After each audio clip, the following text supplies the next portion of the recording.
जय हिंद दोस्तों, स्वागत है आप लोग का हमारे चैनल टारगेट विद अजय में। आज की इस वीडियो में हम लोग क्लास नंबर 9th का हिस्ट्री में रिवीजन करने वाले हैं और इसमें हम लोग तुगलक वंश के अंतर्गत गयासुद्दीन तुगलक के बारे में पढ़ने वाले हैं। आइए शुरू करते हैं वीडियो को। अलाउद्दीन खिलजी जो था, इसके बाद मलिक काफूर जो था, इसे 36 दिनों के लिए पर बैठा था। उसके बाद मलिक काफूर के बाद गद्दी पर मुबारक शाह खिलजी, जो कि अलाउद्दीन खिलजी का पुत्र था, यह बैठा था। 1316 ईस्वी से लेकर के 1320 ईस्वी तक यह शासन किया था। मुबारक शाह खिलजी था, यह 18 वर्ष की उम्र पे गद्दी पे बैठा था और इसने 20,000 कैदियों को रिहा कर दिया था गद्दी पे बैठने के बाद। और इसने जो भी कठोर कानून था उसे वापस ले लिया था और देवल रानी से इसने विवाह किया था। और मुबारक का प्रेमी खुसरो खान था। यह जो खुसरो खान था यह एक मेल ही था। और 1318 ईस्वी में देवगिरी अभियान किया था। वहाँ के राजा हरपाल देव थे। ये जो हरपाल देव थे यह रामचंद्र देव के दामाद थे। नेक्स्ट हम लोग बात करते हैं कि मुबारक हसन मुबारक शाह की मौत का कारण बन गया था। इसके बाद मुबारक हसन गद्दी पर 4.5 महीने तक रहा था और फिर इसने भी देवल रानी से विवाह किया था। और मुबारक हसन के खिलाफ संगठन का नेतृत्व गाजी मलिक ने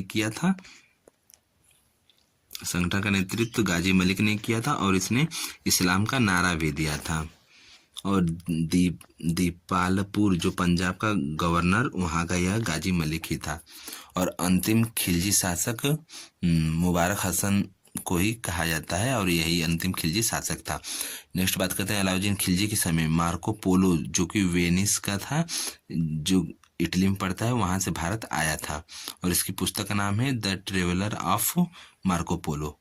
नेक्स्ट हम लोग बात करते हैं कि तुगलक वंश जो था यह 1320 से 1414 ईस्वी तक चला था। इसके संस्थापक की बात करते हैं तुगलक वंश में, तो संस्थापक गयासुद्दीन तुगलक था। और इस तुगलक वंश का नाम तुगलक वंश की जो गयासुद्दीन तुगलक थे, इनके पिता का नाम कुतुलक खान था। इन्हीं के नाम पर इस काल को तुगलक वंश इसका नाम पड़ गया। और यह गयासुद्दीन तुगलक जो थे यह गद्दी पर बैठते ही इस मोनियम नीति को अपनाए और इन्होंने अकाल पड़ने पर किसानों से टैक्स लेने पर मना कर दिया और नहरों का निर्माण भी कराया। गयासुद्दीन तुगलक का शासनकाल 1320 ईस्वी से लेकर के 1325 ईस्वी तक चला है।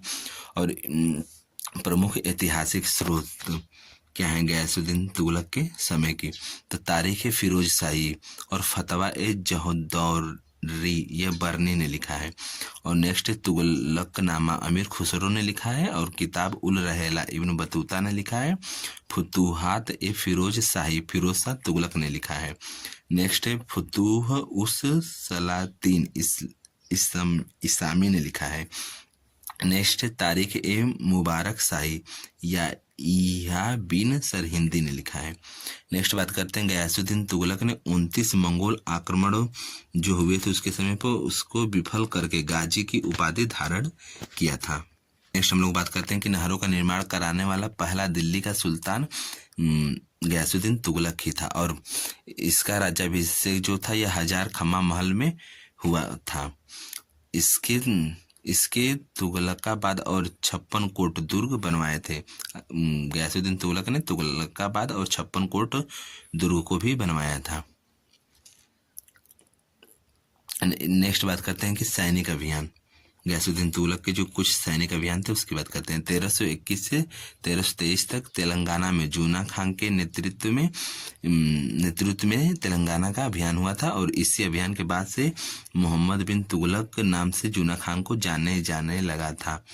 नेक्स्ट बात करते हैं 1324 ईस्वी में मंगोल आक्रमण हुआ था, उस पर भी विजय प्राप्त किया था, जूना खान के ही नेतृत्व में किया था।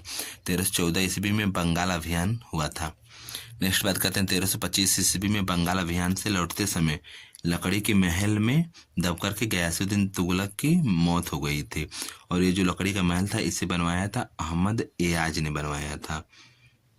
नेक्स्ट हम लोग बात करते हैं कि निजामुद्दीन औलिया के बारे में बात करते हैं। निजामुद्दीन औलिया ने गयासुद्दीन तुगलक से कहा था हुनूज दिल्ली दुरस्त, जिसका अर्थ होता है हुनूज अभी हुजूर दिल्ली अभी दूर है, गयासुद्दीन तुगलक से कहा था। और जो निजामुद्दीन औलिया थे, ये फखरुद्दीन इनके गुरु थे, इन्हें गज ए शंकर भी कहा जाता है। निजामुद्दीन औलिया की दरगाह जो है नई दिल्ली में है और इनकी बातचीत का वर्णन फवायद उल फवाद बुक में मिलता है, जिसके लेखक अमीर हसन सज्जी हैं। आज के इस लेक्चर में इतना ही था, और जिन भी दोस्तों को इसका PDF चाहिए, डिस्क्रिप्शन के में टेलीग्राम का लिंक है, आप लोग वहाँ से डाउनलोड कर लीजिएगा। और आप लोगों को ये वीडियो कैसा लग रहा है आप लोग कमेंट में ज़रूर बताइएगा, और अपने दोस्तों को भी शेयर कीजिएगा। इसकी 2 वीडियो आने में लेट हो गया, उसके लिए सॉरी है, कुछ पर्सनल काम था इसलिए लेट हो गया। मिलते हैं नेक्स्ट वीडियो में, धन्यवाद।